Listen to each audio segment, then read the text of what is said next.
Jean-Frédéric Poisson, il est obligé de rabattre à nouveau un petit peu de sa fierté? Écoutez, il faudra lui demander. Si vous posez la question en termes de tempérament, c'est à lui qu'il faudra, c'est pas à moi. Moi, ce que je crois, c'est...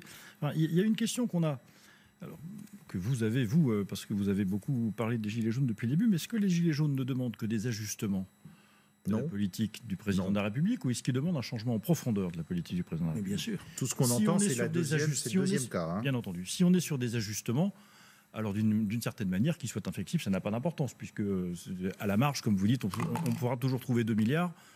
Je ne sais pas où, mais on les trouvera. J'ai souvenir, quand j'étais très jeune, il y a longtemps, que l'Assemblée nationale a trouvé en une nuit 20 milliards de francs à l'époque pour sauver Air France, c'est-à-dire 3 milliards d'euros. Donc si on sait le faire, on doit pouvoir le faire. Bien. Qui paiera, c'est autre chose, mais on sait le faire. Donc c'est un changement en profondeur. Et vous comprenez que les Gilets jaunes qui descendent dans la rue, alors ils expriment ce changement avec une diversité de vocabulaire, de comportements, d'attitudes, etc. Certains parfaitement inacceptables quand ils sont violents, les autres qu'on doit pouvoir considérer comme légitimes dans le débat public. Mais en tout cas, ils disent aussi, arrêtez de vous foutre de nous. Vous ne pouvez pas dire sans cesse, on va réduire la dette publique, on va redonner du pouvoir d'achat, on va remettre tout le monde au travail, on va permettre à tout le monde de retrouver un peu de richesse, et d'un autre côté, augmenter tout. Les tarifs d'autoroute, ou laisser augmenter tous les tarifs d'autoroute, les cantines scolaires, les cigarettes, les timbres, le train. Mais attendez, ça va même. Donc, attendez, excusez-moi, excusez-moi, je termine. Et par ailleurs, vous ne pouvez pas expliquer que le grand changement, les changements profonds que vous imprimez dans la société française vont rendre les gens plus heureux. Quand vous impactez avec les ordonnances loi travail la qualité de vie au travail, vous affaiblissez la prévention sur les questions de la santé, de la qualité de vie dans les entreprises, et ainsi de suite. Tout ça, les gens le vivent.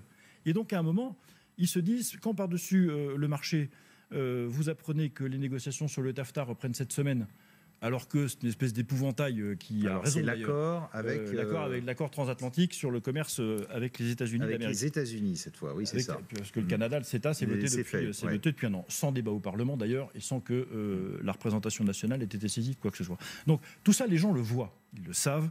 Et donc quoi, la cocotte minute explose. Et oui, c'est un effet de débordement, les Gilets jaunes. Comme je dis de temps en temps, les gouttes d'eau ne font pas déborder les vases vides. Écoutez-les, ces Gilets jaunes, il a débordé, et donc il faut, je termine ma phrase très vite, pardon, très franchement, c'est un changement profond de politique qu'il faut. Et ça, Emmanuel Macron ne le fera pas, parce qu'il est en train d'appliquer la politique, non pas celle sur laquelle il a été élu, personne ne sait très bien sur quelle politique il a été élu, mais moi qui ai beaucoup débattu d'ailleurs, Alexis Bachelet comme moi, contre la loi Macron il y a 4 ans, ou 4 ans, je vois très bien que ce qu'il fait aujourd'hui, c'est ce qui était déjà dans la loi qui portait son nom il y a 4 ans, et que l'impact sur la population, on en voit les résultats. Bon. Ce néolibéralisme effréné fait mal à la société française, et c'est ce que disent les Gilets jaunes. Là-dessus, je ne pense pas qu'Emmanuel Macron changera.